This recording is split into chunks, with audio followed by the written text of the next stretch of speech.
材料咧都見到啦，百貝啦，但啲而家今日買嗰隻300㗎，300就係啲咧佢有啲花嘅紋路嗰隻300㗎。如果只咗啲白貝嘅話咧，呢個係白色嘅，白色貝嚟㗎。今日重點啦，跟住係冬瓜肉。冬瓜肉咧就你攞大啲嘅冬瓜都冇幾好嘅，你起肉嗰時咧就片薄啲。呢啲係一個快湯嚟嘅，買好湯時間煲出嚟㗎。快湯嗰啲時啲冬瓜薄啲厚啲嘅。今日就用咗1斤錢啦，啲冬瓜嚟㗎。跟住呢啲就係一啲油菜喺度嘅，湯渣嚟嘅前皮啦。呢個差唔多3至5之間嘅前皮啦。你可以用好啲嘅都唔要嘅。呢個咧就5至磨肚嚟㗎，係有冇見過啊？有，都見過嘅。有啲佢今日先識，第一次見。跟住咧，好食譜呢個寫到係炒嘅薏米嚟㗎。咁炒嘅薏米同埋生嘅薏米用乜嘢咧？炒嘅薏米咧啱翻啲，如果係小白唔好嘅，因為土嗰啲地咧係偏寒嘅，佢用炒嘅薏米。但係你一般煲湯或者正常嗰啲人咧，其實生薏米都冇問題㗎。你呢個係提前係波能嚟㗎。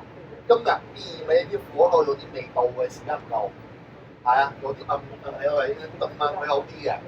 咁加啲雞湯啦。雞湯咧今日就冇話煲佢嘅，燉雞湯差唔多2個鐘時間嘅。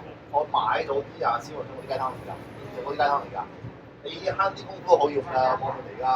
因為佢品有啲鹹味喺度嘅，慳咗啲鹽咯。同埋薑啦，見到啦，跟住花椒油啦，跟住咧有啲啱啱有都見到葱花喺度嘅，香葱喺度嘅。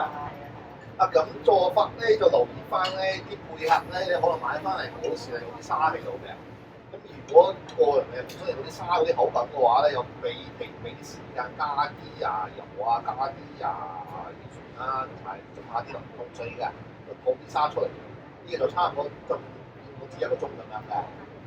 咁其次我準備啲雞湯啦，我都買翻啲雞湯翻嚟啦。跟住將啲藥材咧要放凍水，我俾洗完咗之後浸一下，浸差唔多10至20分鐘嘅。跟住咧又加啲雞湯入去個煲嗰邊，跟住咧雞湯開第一次嗰時加啲調味或者冇菜入去。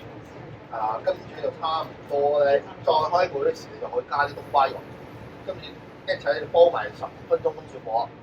跟住咧喺呢邊差唔多15分鐘，你有個湯單喺度啊嘛，差唔多完嗰啲時咧，就呢邊咧就起入個熱水嚟，滾水嚟㗎，滾水就飛嗰個白貝嘅，飛差唔多5至10秒鐘之後攞出嚟，跟住咧搦乾啲水分啦，跟住咧洗完個鑊之後咧，重新熱鑊，落啲油落去，跟住炒呢個飛咗水嘅白貝，跟住炒完咗之後咧，就從呢邊攞啲雞湯出嚟，咁樣係將呢邊啊煮到咧個貝有啲開口，咁啱啱開火，跟住就將啲貝倒落去個湯嗰邊就差唔多燉10分鐘左右嘅。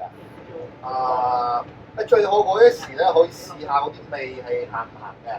因為海鮮有啲鹹味喺度嘅，同埋而家今日用個燒雲雞湯有啲鹹味喺度嘅。如果夠鹹嘅話，就唔係加鹽嘅。如果你覺得唔夠鹹，就去加啲鹽喺度。如果呢個有幾個嘢咧可以過敏嘅，第一個雞湯可以過敏啦，雞湯過敏嘅。第二咧啲海鮮可以過敏嘅。如果係對嗰啲貝過敏嘅話咧，就可以用刺菇或者用啲水銀嚟替代佢嘅。海鮮過敏係刺菇同水銀咯。如果係雞嘅過敏嘅話咧，呢樣用雞湯㗎嘛。雞過敏咧就有啲普通水或者嗰啲其他啲水都 OK 嘅。但係你用普通水過一時咧，鹹味就差啲嘅，呢係一定嘅。所以你一定要加啲鹽喺度咯。